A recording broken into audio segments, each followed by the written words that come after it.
How's it going, guys? Shane here from the GnG Elite DPS team, and today we're going to take a look at a more competitive deck that we feel could be at least semi-decent heading into the new format in February when the ban list takes effect.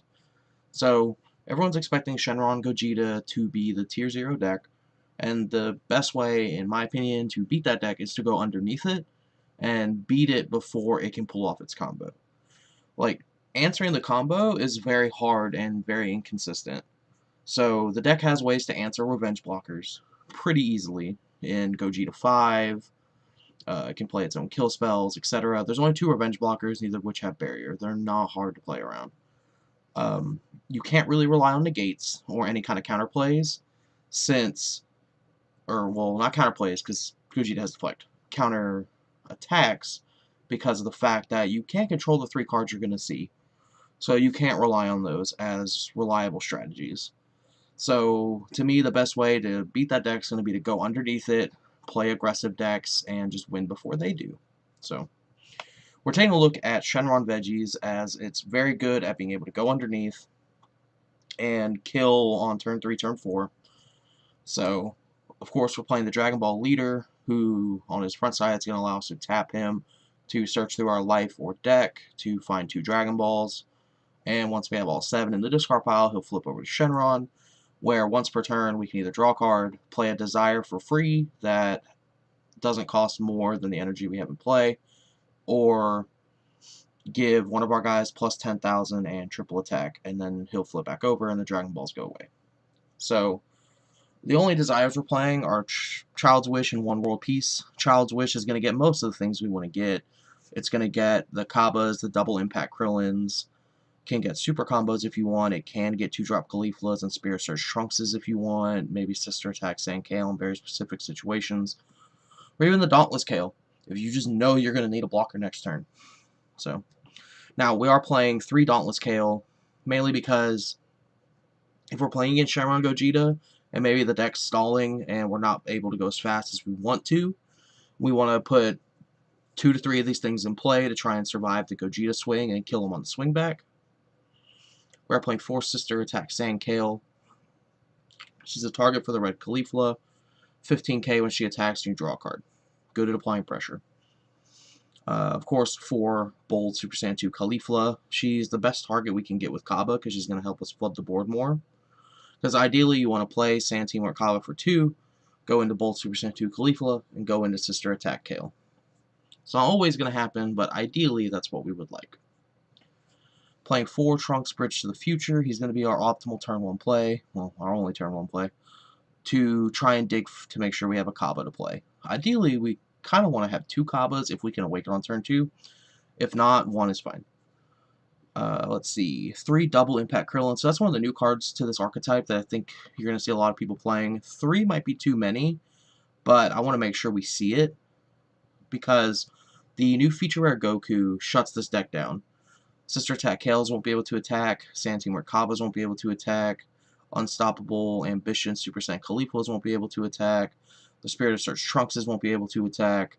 So we need Double Impact Krillin in order to KO the feature rare Goku.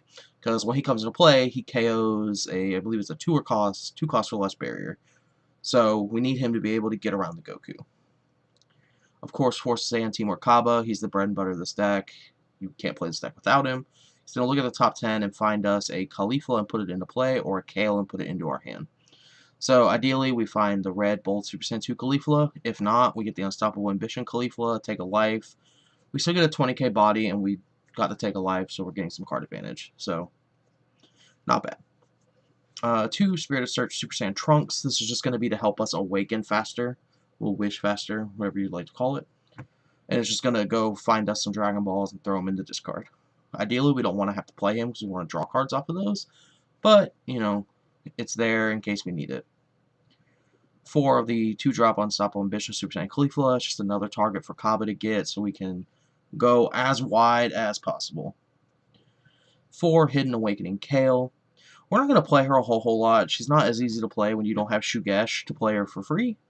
However, she can be World Peaced when we have 4 energy. She is still a 20k crit that KOs any amount of battle cards up to 5 cost. Still a good card. We do need green. We still need targets for Kaba to get. If we whiff the Caulifla, at least we can add a Kale to our hand, so we still need plenty of those. Card's still very good. 4 super combos, of course. Gotta play your super combos. This is typically going to be our game ender, the Black Mass Sand, the Devastator. So it's very easy to get, I believe it's the 15 sands in the discard pile between us and our opponent when we're playing, what, 3, 7, 11, 15, 19, 21, including him, 25, 29, 33. We're playing 35 in our deck alone. So it's not hard to get there, not at all.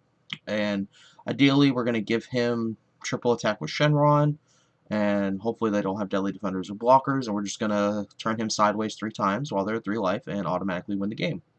Due to his effect, where if he attacks and does battle with their leader card, they automatically take a crit damage. So that's going to be our game plan to try and win the game. Of course, 7 Dragon Balls, and then 4 Child's Wish, because ideally we want to hit this Kaba, or maybe the double impact Krillin if we have to. And 1 World Peace, just to have another desire, because again, they can still play some of the stuff on turn 4. You know, if we need a World Peace of Kaba, we can. Or if we want to get a Kale or a Bolster Sensu Caulifla, or the Devastator, you know, whatever. But this is a deck I definitely am looking at heading into the new format. It does, unfortunately, get hard countered a little bit by things like Kami, so that's something you have to look out for. If you're not 100% sure you're going to get him to 3 and have Devastator as your win con next turn, you got to be really careful and play around that Kami. Feature Rare Goku does give it problems, so we do have to force slots for this double impact Krillin. That, again, is also unfortunate. But definitely a deck worth looking at. It did do well at that Latin American Nationals. Granted, it had 0 showing at the US Nationals, so don't put too much faith in it, but definitely test with this deck.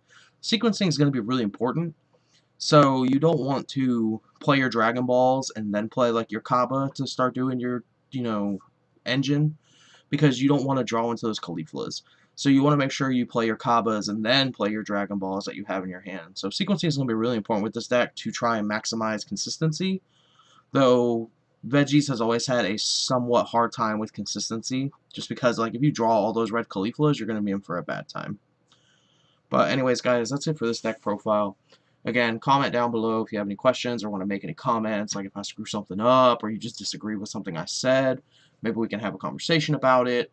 You know, friendly conversation about it, of course. Let's try to be adults here. Anyway, comment, subscribe, like the channel. You just want to tell us what you want to see on the channel. Give us ideas. We'll be more than happy to make that content if we can. Check out our Twitch every Tuesday, 7 p.m. Central Time. We'll, for at least an hour, maybe 2 or 3, playing games on Untapped, building decks, maybe just talking about the game as a whole as like a podcast type thing. You know, check that out. Every week it's usually going to be somebody different. We try to rotate it out between everyone. There's, what, 9 of us, so we try to rotate it out. But anyways, guys, that's it for me this time. And as always, stay elite.